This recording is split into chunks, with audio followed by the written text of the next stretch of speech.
Welcome to Hotline TV, everyone. I'm Quinn McCord. And I'm John Mercurio. The race has narrowed down to 2 or 3 senators in the White House campaign, so someone undoubtedly will be giving up a seat in the Senate. Let's start with Illinois. Quinn McCord, you are the Senate maven, if you will. Okay. I think. Thank you. That's the right word. Maybe that's the wrong word. But all right, let's start with Illinois. Whose name have you been hearing tossed out, and what is the likelihood that Governor Blagojevich might appoint himself? Well, you know what, John? Illinois has become such a Democratic state in the past decade or two. True. Democrats would have to work really hard to lose this seat.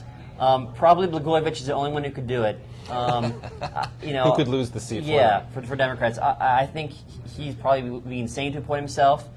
Maybe he would, but I think people would probably talk him out of it. Well, I don't know. I mean, look, Patty Blagojevich was at a press conference yesterday. It was a mock press conference with a bunch of 4th graders, the First Lady of Illinois, and she said her husband has not ruled out the possibility of appointing himself to serve in that seat. Now, I think you're right. One of the most unpopular governors in the country right now, tied to a lot of sort of corruption investigations that are going on. John McCain ought to take that. He ought to take that little mock press conference that First Lady held, that she wouldn't rule it out, and he ought to run with it and say, look, if you elect this guy, you're going to have Blagojevich. Senator Blago.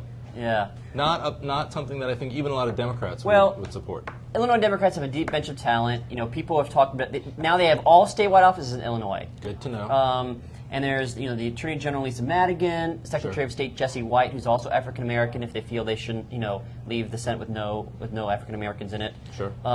Comptroller Dan Hines ran in 2004, lost to Obama. Plus, Jan Schakowsky, the Congresswoman, has talked about being interested just in case, and I'm sure, maybe even Jesse Jackson Jr. Rahm Emanuel, who knows? I mean, there's a deep bench of talent, and it'd probably be a lot like New Jersey in 2006, when everyone was sort of jostling for position. Sure. Why isn't anybody talking about the obvious choice? Carol Moseley Braun. Making a comeback. Well, she might want to retire some of that White House debt if she has any left over. I thought Dean helped her out with that. He might have. I think he might have. He might have. All right, let's move on, if you don't mind. To Arizona. To Arizona. All right, are we seeing anyone? This is, of course, as if John McCain were to win, vacating his Senate seat.